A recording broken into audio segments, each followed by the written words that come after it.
Hello. हाँ, मौलाना जी, ये हिजाब क्यों विवाद में बना हुआ है और क्या इसके पीछे का वजह? तो चलिए करते हैं एक सप्ताह का हिजाब, माफ़ करिएगा हिसाब करते हैं। और हिजाब नेशनल इशू बना हुआ है, इसलिए गलती से हिजाब बोल दिए और हिजाब ट्रेंड भी कर रहा है। तो चलिए जानते हैं हिजाब के पीछे का कारण और मुस्लिम महिलाएं हिजाब क्यों पहनती हैं। तो हिजाब एक कपड़ा है जो मुस्लिम महिलाओं द्वारा अपने बालों को ढकने के लिए पहना जाता है, ताकि सार्वजनिक या घर पर असंबंधित पुरुषों से विनम्रता और गोपनीयता बनाए रखी जा सके। तो चलिए जानते हैं इसके बारे में और डिटेल और क्या है हिजाब विवाद। चलिए जानते हैं कर्नाटक हिजाब विवाद क्या है। दरअसल कर्नाटक में कुछ लोग मुस्लिम छात्राओं के कॉलेज में हिजाब पहन के जाने का विरोध कर रहे थे, जबकि कुछ का कहना है कि मुस्लिम छात्राओं का हिजाब पहनना वाजिब है या उनका अधिकार है। इसी को लेकर कर्नाटक में बहुत अधिक विवाद हो रहा है, जो कि अब हाई कोर्ट तक पहुंच चुका है। जो ताज़ा अपडेट है कर्नाटक हिजाब विवाद को लेकर मैं आपको ये बता देता हूं। आपको बता दें कि कर्नाटक के कॉलेज में मुस्लिम छात्राओं के हिजाब पहनने से शुरू हुआ विवाद अब सुप्रीम कोर्ट तक पहुंचने की फिराक में है। फिलहाल अभी मामला हाईकोर्ट में है।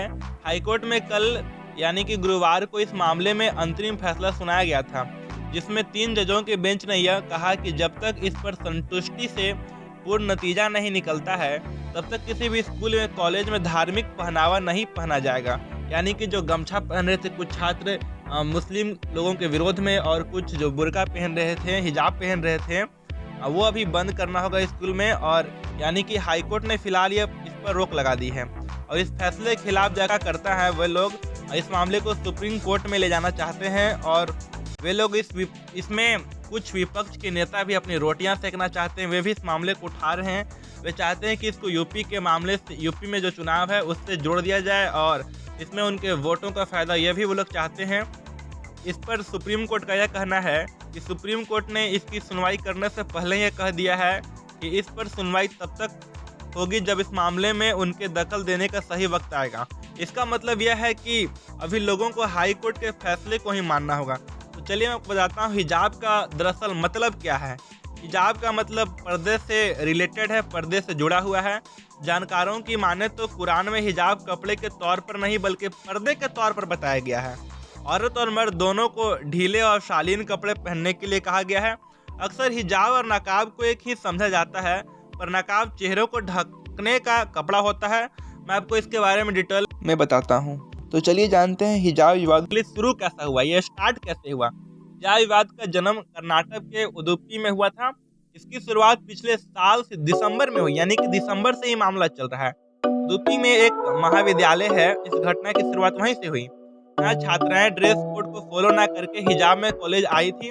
कर्नाटक में ऐसी घटनाएं कुंदापुर, इंदौर जैसे इलाकों में भी देखने को मिली हैं। मुस्लिम छात्राओं को हिजाब पहनकर क्लासेस में प्रवेश करने को मिलता था, जिसके बाद ये सारे विवाद तूल पकड़ने लगा। जब मुस्लिम छात्राएं हिजाब पहनकर कॉलेज आने लगी, हिंदू छात्राएं भी भगवा गमछा होता है उसको धारण करके इसका विरोध करने लगे। ऐसी घटना के बाद संस्थान को सख्त रवैया अपनाना पड़ा, और संस्थान ने हिजाब और जो भगवा गमछा होता है, सरफरोश होता है, दोनों पर ही अपनी जो असहमति जताई और दोनों को रोक लगा दी।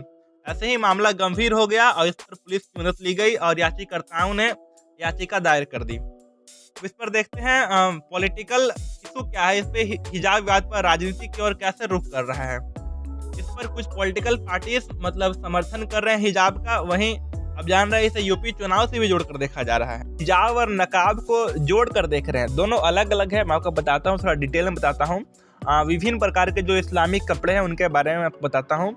हिजाब यह पहला है, और यह एक ऐसा हेड स्कार्फ है जो बालों और गर्दन को ढकता है। मैं आपको विजुअल्स के मदद से भी समझाने का प्रयास करता हूँ। दूसरा आपका नकाब है, एक ऐसा घूंघट है जो आंख के क्षेत्र को खुला रखते हुए चेहरे और सिर को ढकता है।